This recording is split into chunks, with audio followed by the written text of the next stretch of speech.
Thank you for staying with us. Air transport is one of the world's most important industries. Its development and technical service achievements make it one of the major contributors to the advancement of modern societal development. The growth in the aviation sector cannot be matched by any other major form of transport due to its technicalities and new innovations. The terminal that was launched is expected to handle 20 million passengers a year and expected to generate about 3,000 direct and indirect employment opportunities for Nigerians, as well as enhance passenger facilitation and comfort. Now, the ones in Abuja and Port Harcourt have been completed and commissioned already, while that of Kano has been completed and will soon be commissioned. What impact do you think this airport's reforms would have on the aviation sustainability in Nigeria, and what has been put in place regarding the maintenance? Because I mean, we know what maintenance culture looks like in Nigeria. Please let's hear what you have to say. Remember, you can join the conversation and send us an SMS or WhatsApp to 081-803-4663. I'll take that again. That's 081-803-803-84663. You can also tweet at us at PlusTvAfrica1 or use the hashtag Wisho. Now, before I bring in our guests, I'd like to hear what Norma and EC think about this. I mean, let's look at it from the maintenance culture as well, and also the impact you think that this is going to have on us as a people and the economy. What do you think this is going to be like? Well, for me, I'm actually quite worried. I applaud the recent commissioning of the Murtala Mohammed Airport, but I'm really worried because we know that we have a history of not being able to maintain our infrastructure in Nigeria.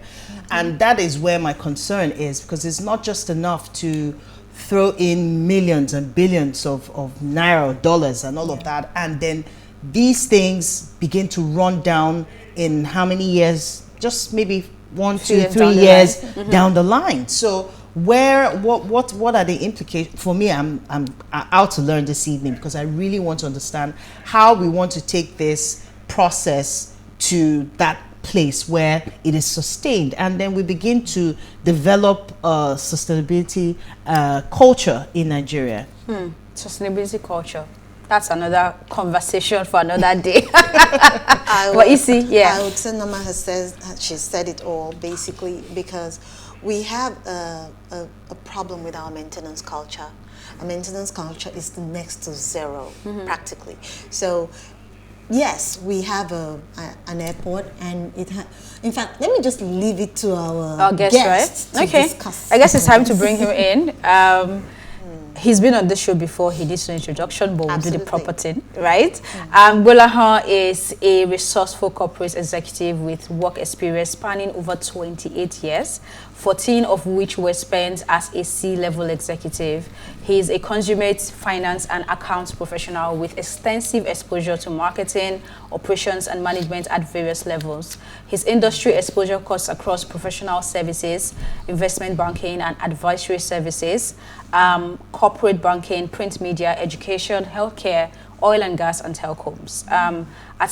In 1991, graduate of Obafemi Awolowo University, Ile-Ife, and an associate of the Institute of Chartered Accountants of Nigeria. He is also an alumnus of Stephen F.A. Austin State University, Texas, where he graduated top of his MBA class in 2004.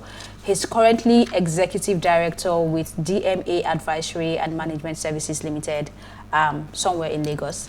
Thank you for joining us. Yeah, thanks for having me. Thank you. Thank you. I mean, it's the all-rounder. Yes, and it's great to have him for this. Yeah.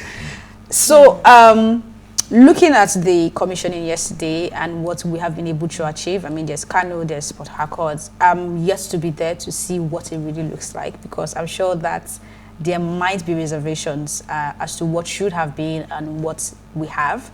But how would you say this is going to impact us as a people, and comparing the ongoing conversation as to how we see other airports and then what we see when we come back to Nigeria? What do you think this is going to be? Okay, I think the international direction seems to be that the O&M, operations and management of airports, be handed over to professional O&M companies. Those companies, what they do or what they know how to do is to manage and operate airports. So the topmost airports across the world are not managed by the state.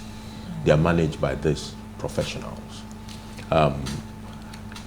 We have this asset we have literally probably borrowed to do it.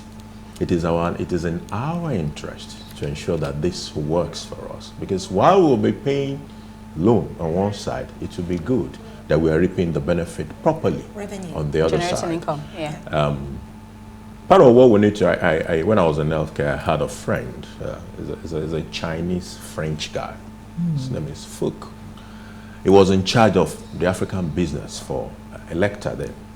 Electa is a Swedish company.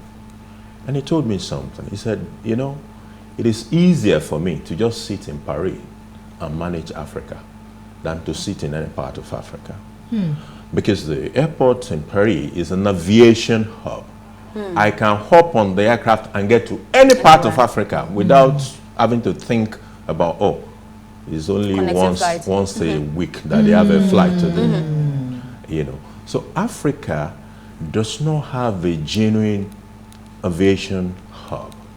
And one thing that has been known with aviation hub and the cities where they are located is that they are synonymous with economic activities upliftment. Whether you're looking at London or New York or Dubai or Istanbul or Hong Kong, just look at where those, or Amsterdam, where those aviation hubs are located, you see increased economic activities around those institutions.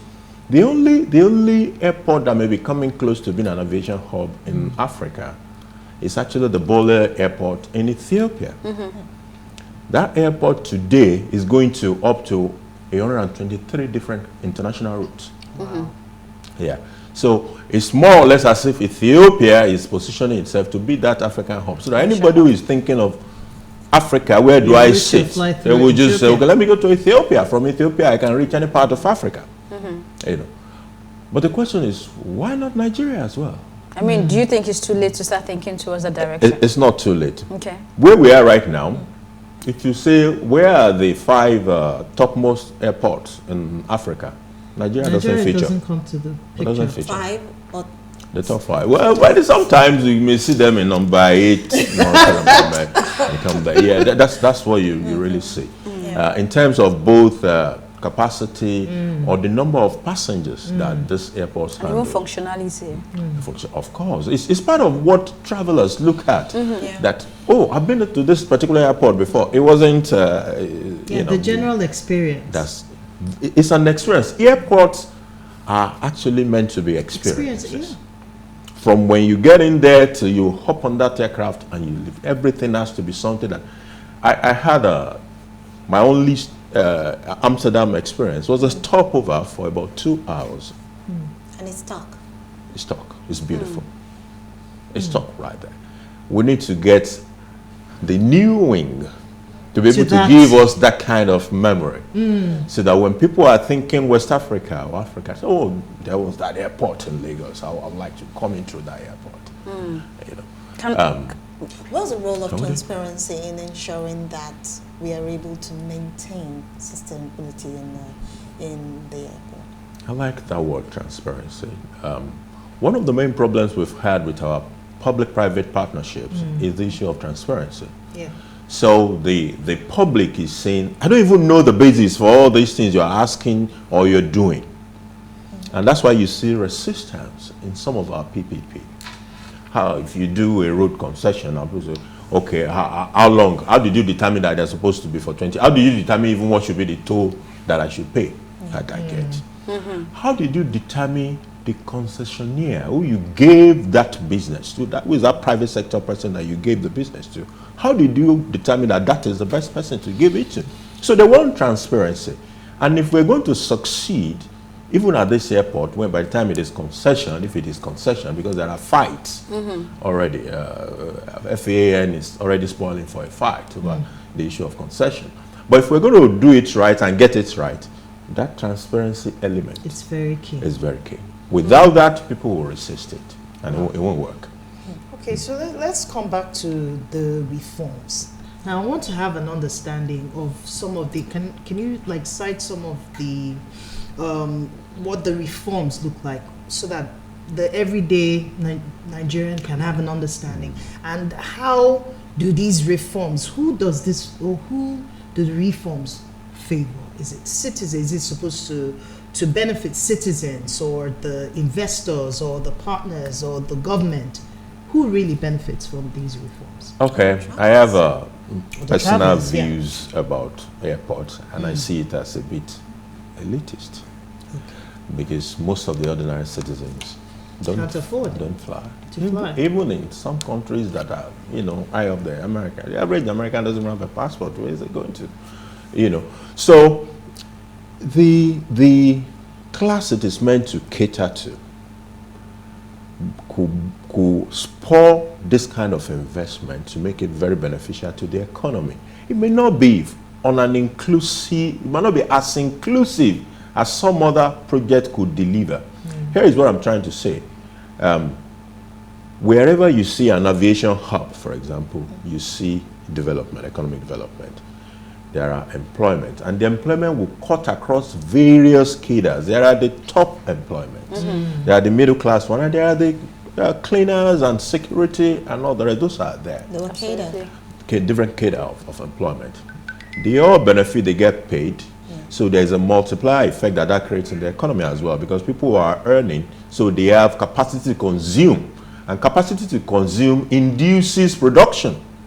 If the number of people that are buying my product goes from 10 to 12, I need to produce more.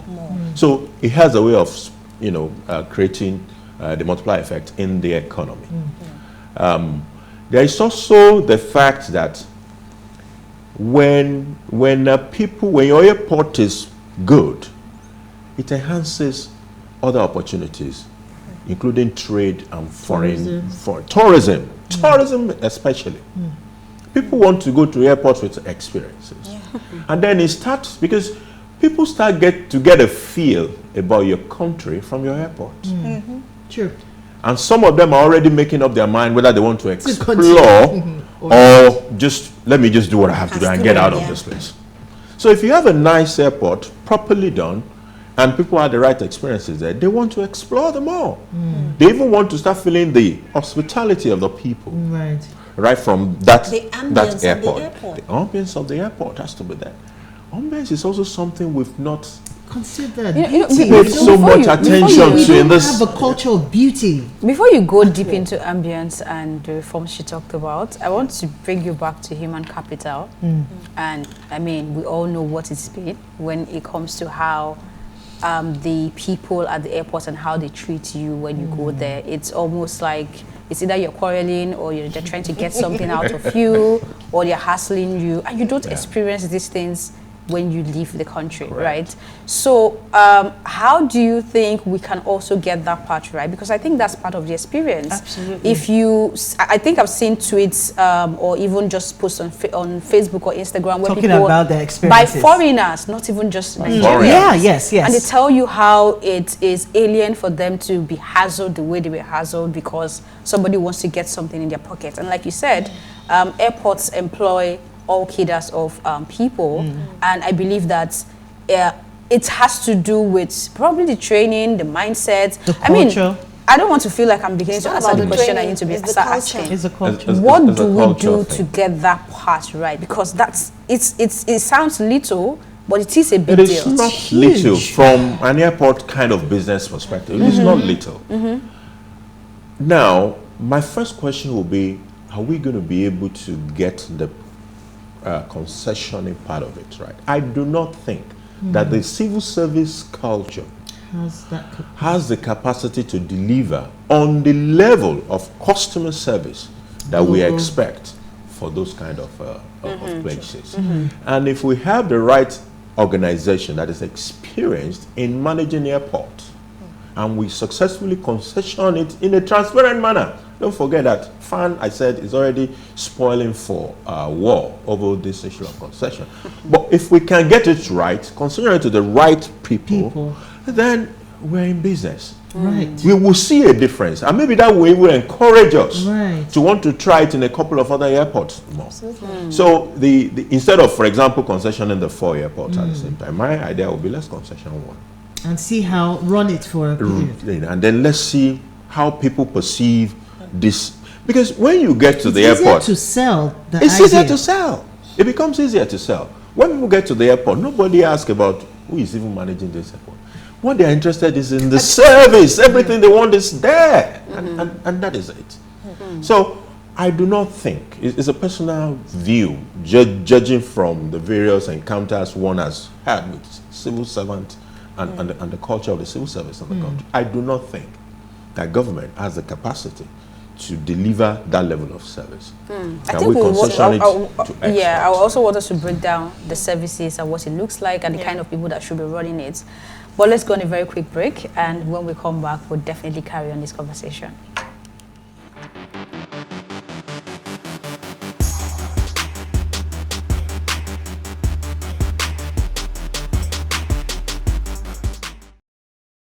If you're just tuned in, we are having an amazing chat with Gbolahan Olojede on airport reforms and its impact on aviation sustainability in Nigeria.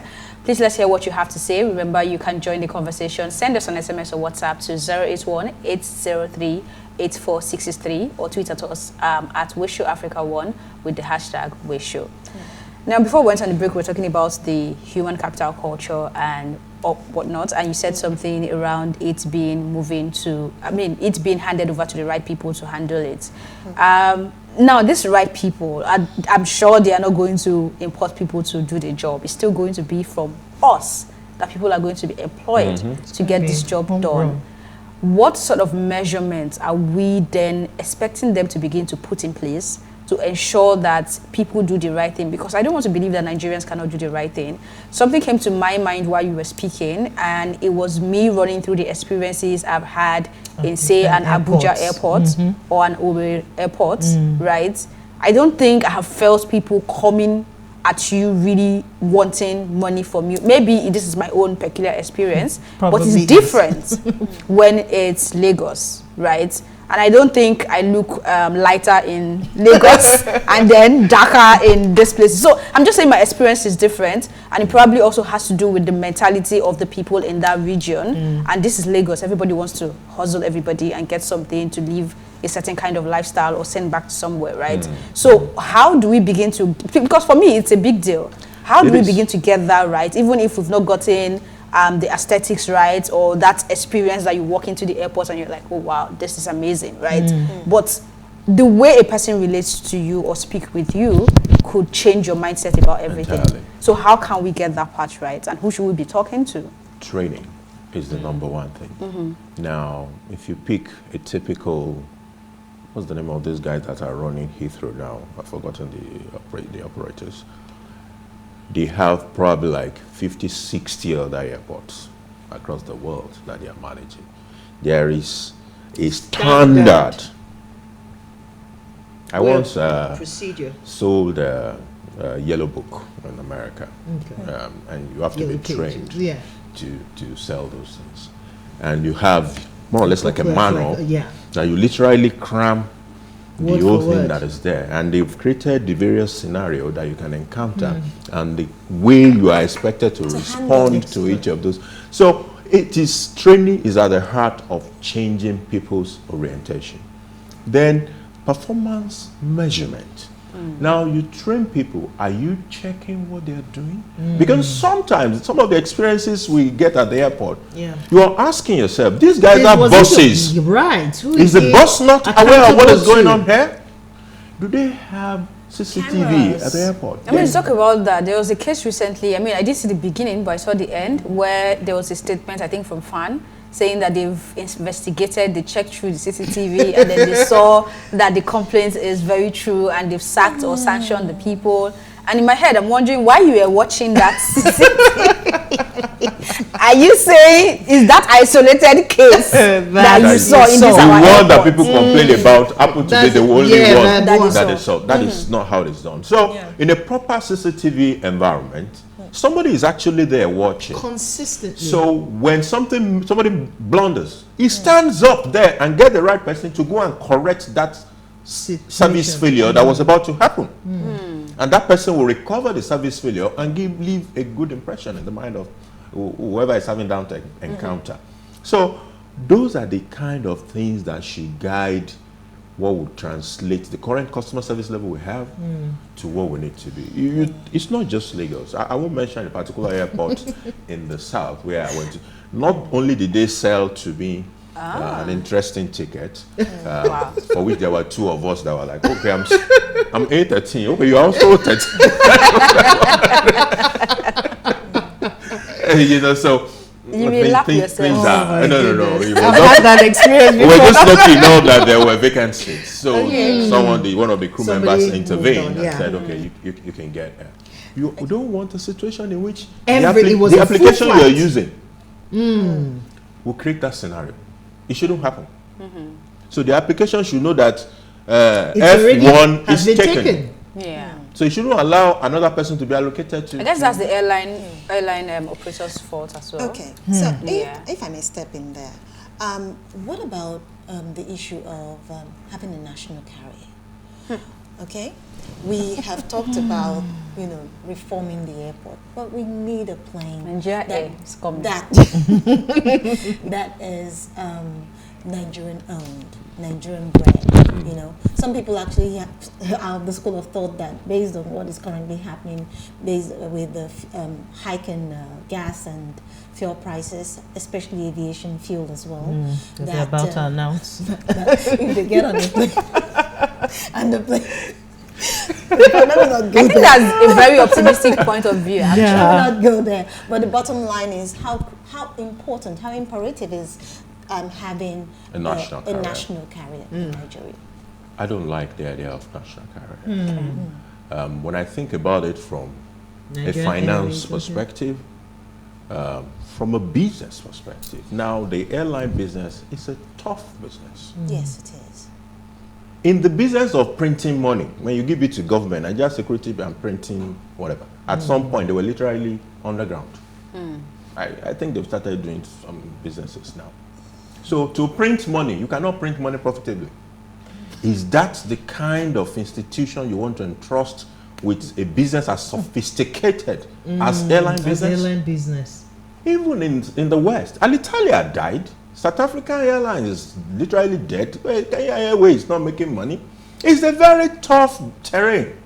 Is this an That is my African worry. thing? Well, it's still flying. South African Airlines is still flying. Yeah, but it's so much trouble that they've had like 4 CEOs within a few. In fact, the last one, the guy just vexed. He just resigned and left. Wow. So that is how tough the business is. Ethiopia is doing well, though. Yeah.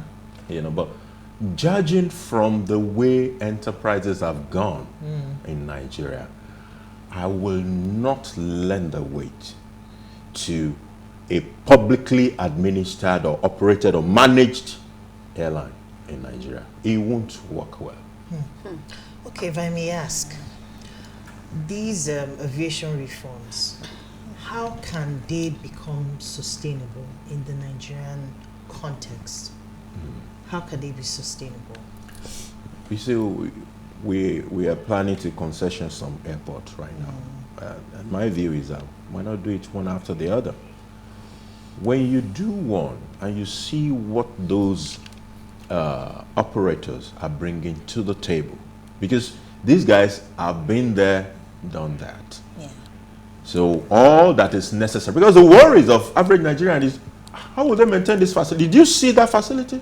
It is humongous. The ones that are even smaller, you can.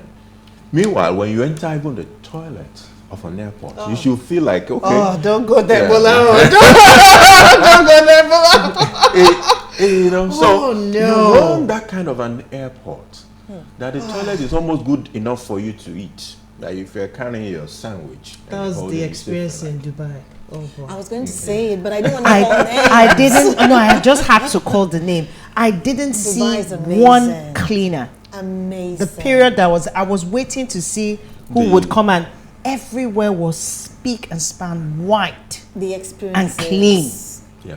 And then compare that to So Lagos if we Airport. now bring the kind of organization that delivered that and say, let's give this new terminal to you, and they deliver a similar experience, it will It will be a shocker.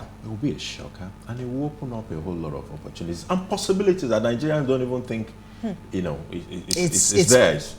That's the Well, reality. isn't it too late to start thinking about that? I mean, I know that when the paperwork are 'Cause done the right, anything is possible. Airport has But already been when commissioned. these loans were being taken and when the idea was being conceptualized, I Those believe things that should have that been was supposed to considered. be the point where the people you have talked about should come in and also say these are the things we need can provide. to ensure that this is a functioning and optimally functioning airport that can also make us money back and give the experience that we want. But if they're coming in at this point, there is already something to service in terms of loan and all that. How do you see that playing out? If that's us assuming that somebody's thinking in that direction. The loan is not their loan.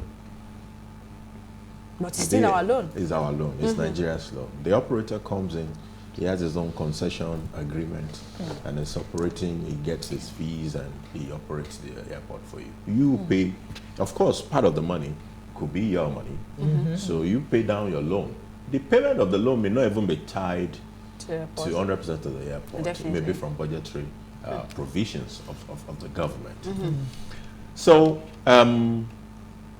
the airport, like you said, the guys that will manage it, it's always nice to have involved them From the beginning. ab initio, because sometimes if you work with what you call anchor tenants in building of shopping malls, when you're thinking, oh, I'm doing this mall and this particular companies are going to be my anchor tenant, they contribute into how they want certain things to look.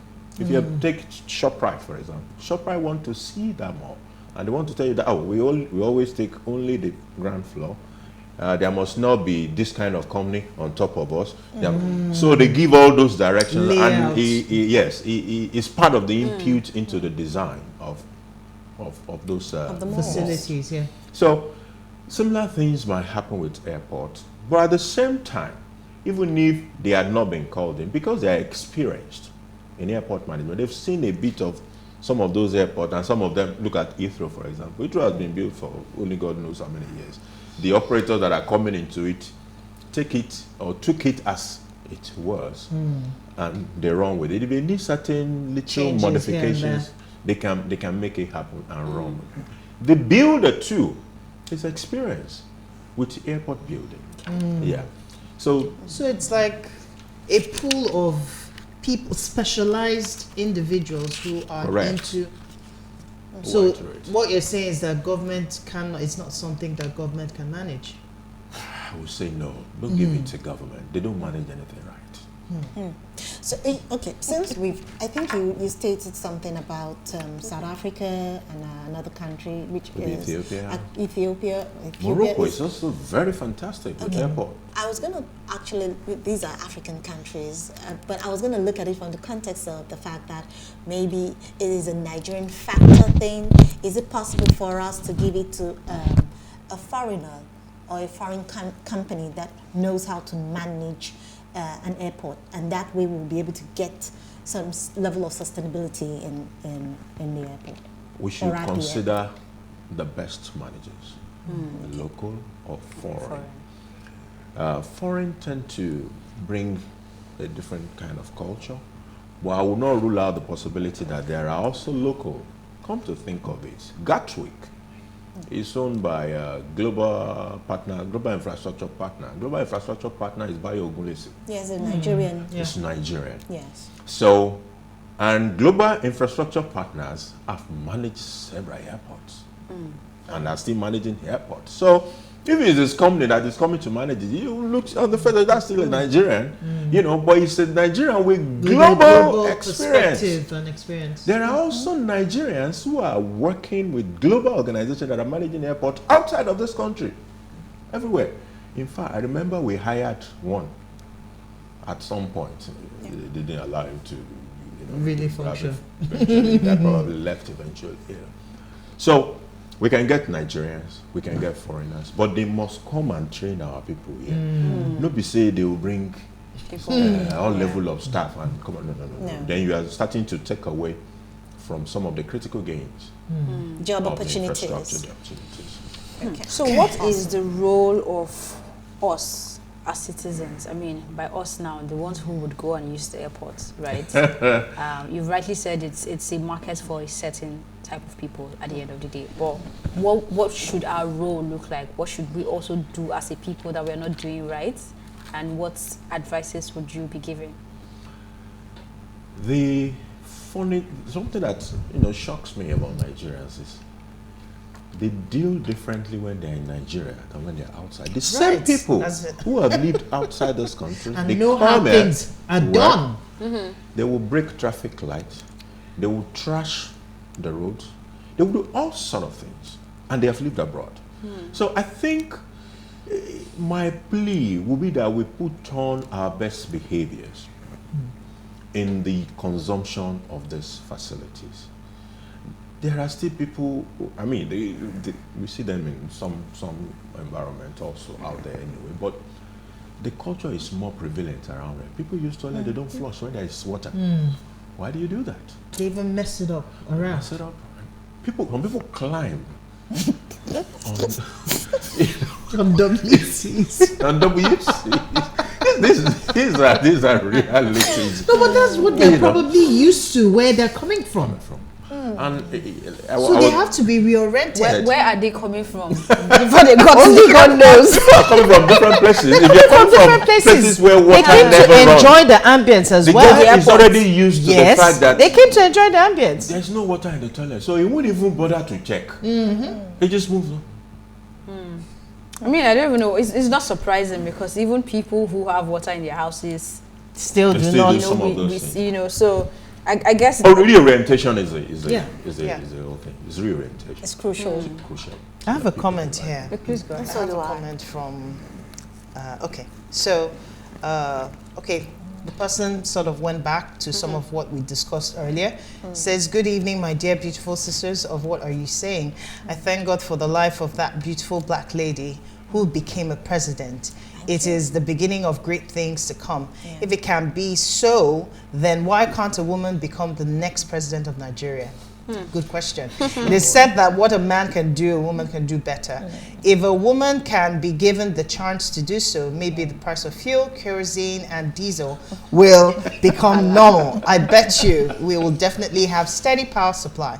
I forgive the ladies because on 2 occasions, sorry, your comments were not ignored. Let me correct that. We were running out of time and we couldn't read it.